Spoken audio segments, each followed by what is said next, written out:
Voilà, bienvenue à tous pour cette nouvelle soirée dans la présence du Seigneur. J'espère que vous vous portez tous bien et que vous tenez encore le coup pendant ce temps de confinement. On veut célébrer l'Éternel ensemble. En tout cas, Dieu n'est pas confiné, nous le répétons encore, il est avec nous ce soir comme il est avec vous, et nous voulons bénir l'Éternel, notre Dieu. On va prendre ce premier chant qui dit « Ton nom est grand ». Ton nom est digne de louange. Et nous voulons célébrer encore la grandeur et la majesté de notre Dieu ce soir. Alléluia.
Béni soit le Seigneur. Viens de plus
Alléluia, Seigneur, c'est comme nous sommes encore ce soir que nous venons devant toi.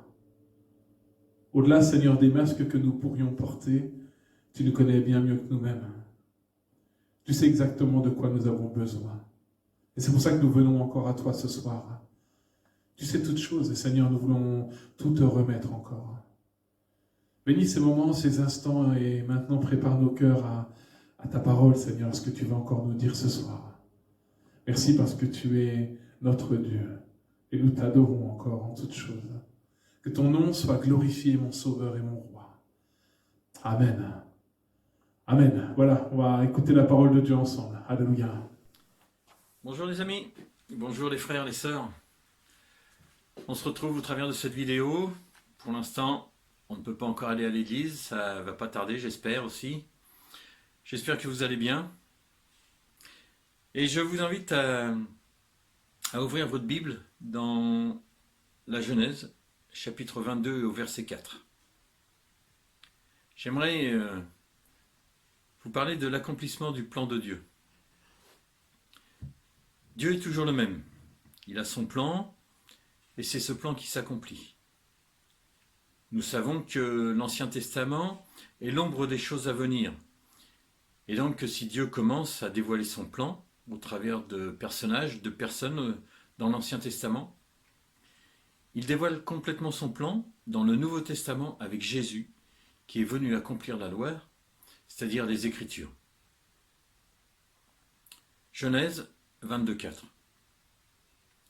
Le troisième jour, Abraham, levant les yeux, vit le lieu de loin. Et Abraham dit à ses serviteurs, « Restez ici avec l'âne.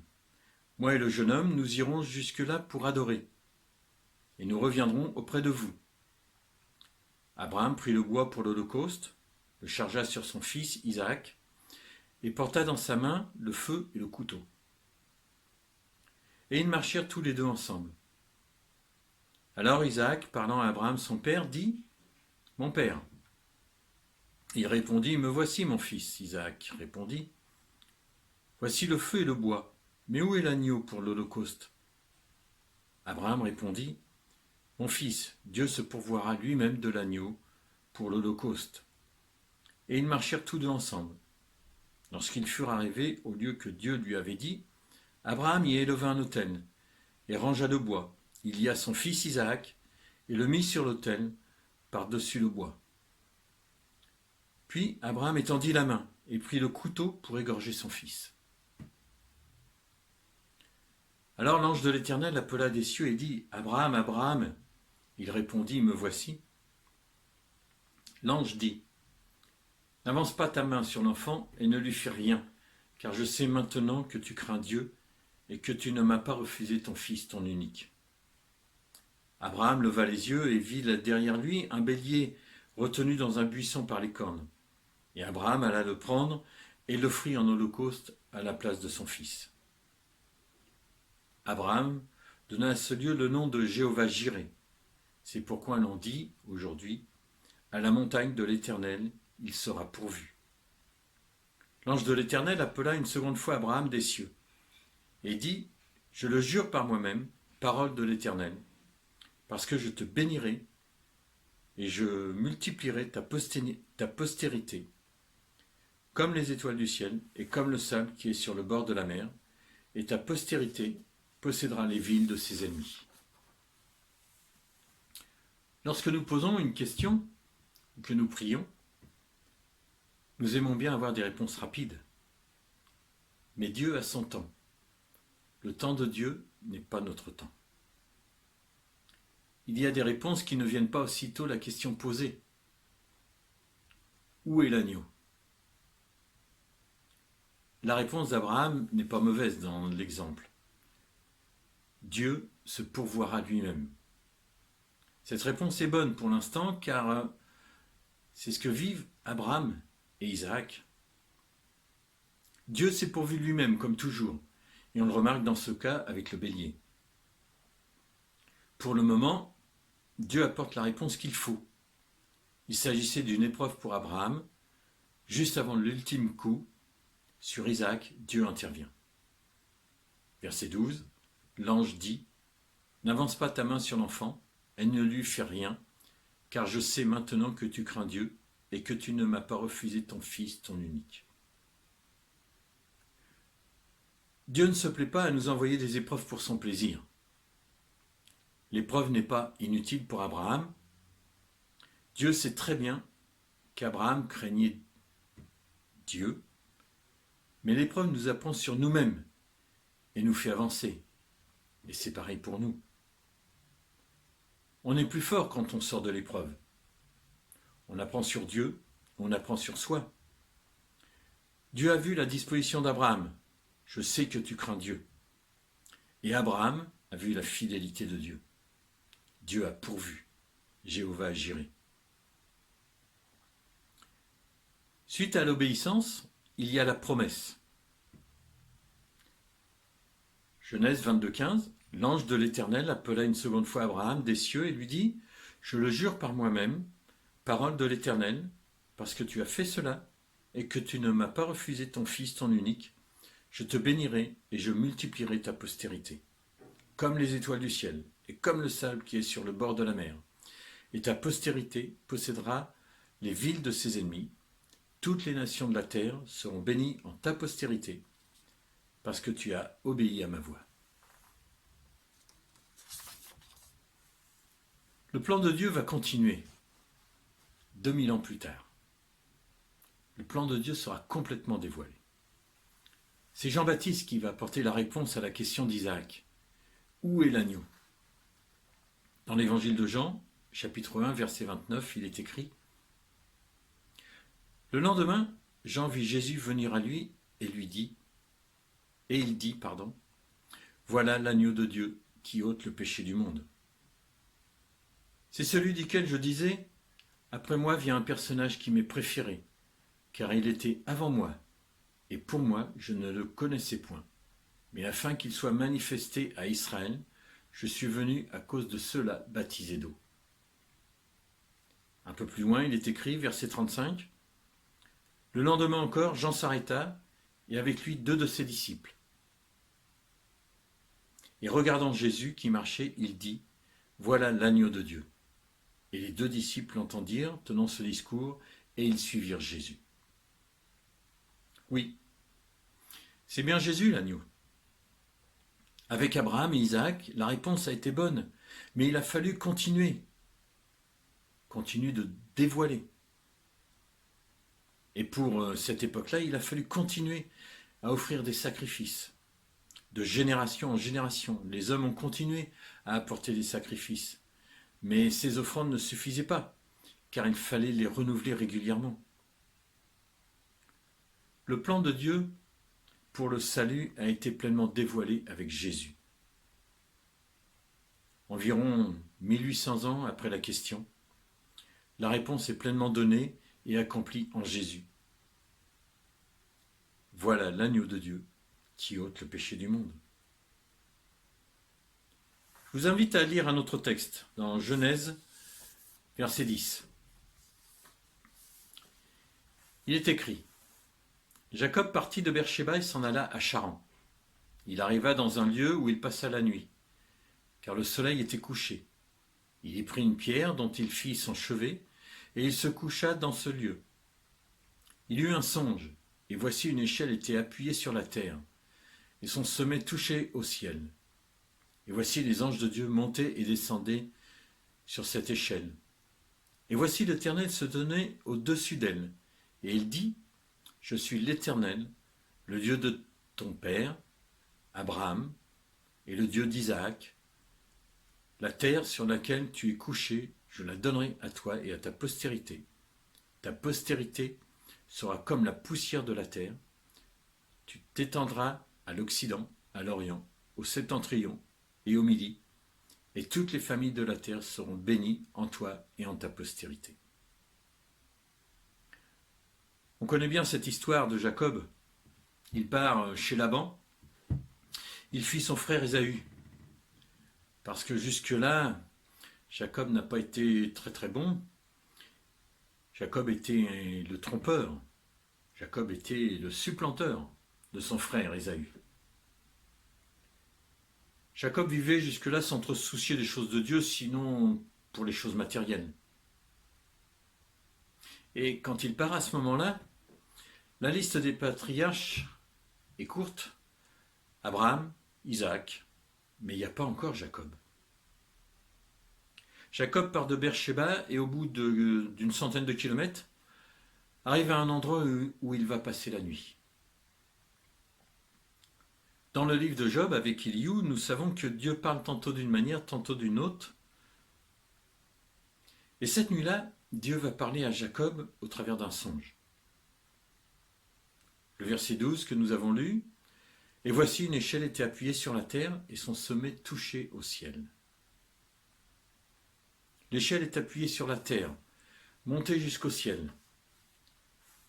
L'homme n'est pas qu'un être charnel, c'est aussi un être spirituel. Et c'est ce qui le caractérise du reste de la création. L'homme est sur terre, l'Éternel est au ciel. Jacob est couché sur le sol, et Dieu est au sommet de l'échelle.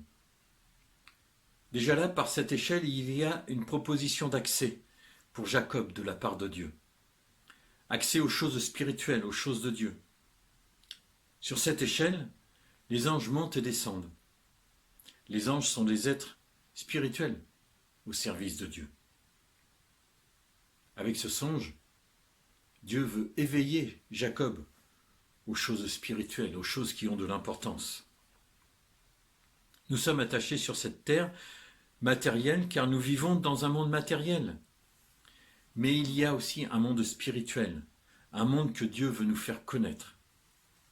Dieu parle à Jacob au travers de ce songe. Comme Abraham, Dieu accompagne son intervention par une promesse. Il lui dit « Une descendance qui possédera ton pays, la terre sur laquelle Jacob s'est endormi. » Et l'Éternel lui dit, il lui promet de le garder, d'être avec lui, de le ramener dans ce pays et de ne pas l'abandonner. Puis Jacob se réveille. C'est un réveil physique, bien sûr, mais c'est encore plus un réveil spirituel. Dieu lui a parlé et il l'a entendu. Verset 16. Jacob s'éveilla de son sommeil et lui dit, certainement, l'Éternel est en ce lieu, et moi je ne le savais pas. Le verset suivant, il est écrit, il eut peur et dit que ce lieu est redoutable. C'est ici la maison de Dieu.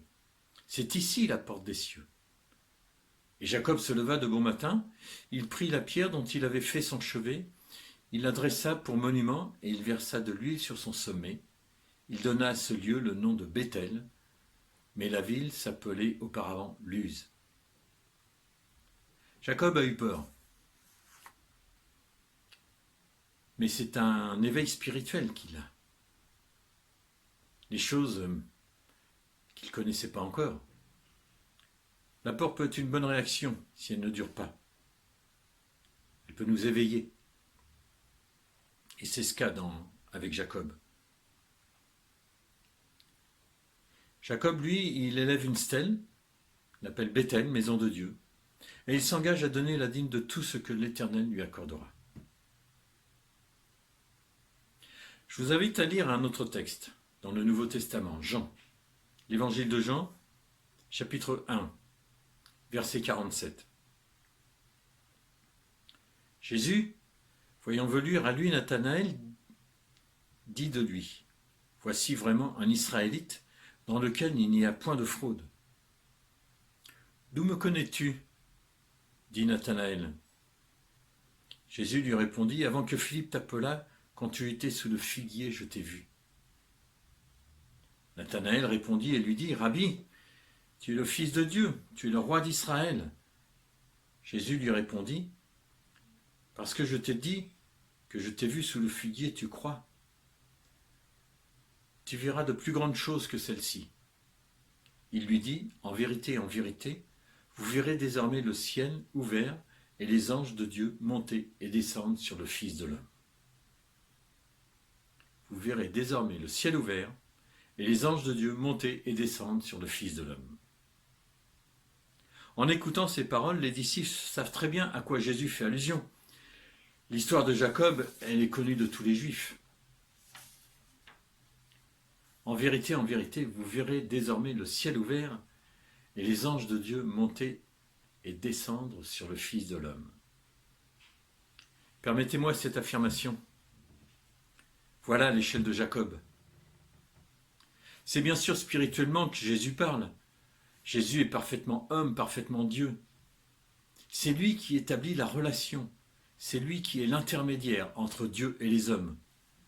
Jésus sur terre vient nous révéler le ciel. Jésus est venu faire le bien entre le lien entre le ciel et la terre. Il est écrit, « Nul ne vient au Père que par moi. »